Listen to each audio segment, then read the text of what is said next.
তো শপিং যেহেতু করেই না, ভাবলাম যে না এবার একটু কিছু করতে হইব। আমিও ইচ্ছে ছিল না করার জন্য, তবে যখন মার্কেটে গেছি যাওয়ার পরে হচ্ছে কিছু পছন্দ হয়েছিল। পছন্দ হওয়ার পরে এখন কি কি আর করা, কোনো তো উপায় নেই।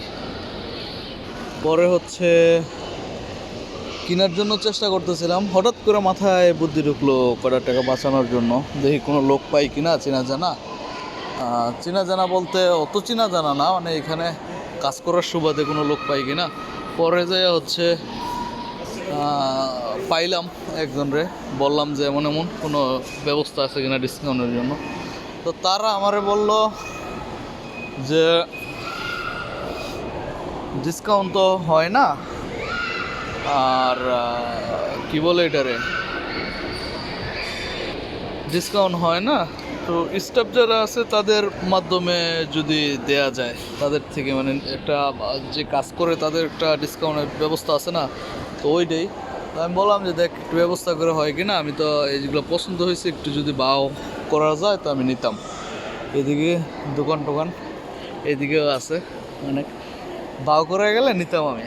পরে আর কি বলো যে আচ্ছা আমি দেখি কিছু করা যায় কি না। তো পরে হচ্ছে বলল দেখ এখন হয়তো না, একজন লোক আসার আছে, তো আসুক সে, তারপরে হচ্ছে দিতেছি, মানে দেওয়ার জন্য ব্যবস্থা করতেছি। পরে আমি অপেক্ষা করলাম, গেলাম, যাওয়ার পরে 25% ডিসকাউন্ট দিল, বাস কিনে ফেললাম। প্রায় মনে হয় 10,000 টাকার জিনিস কিনতে দাম হয়েছিল।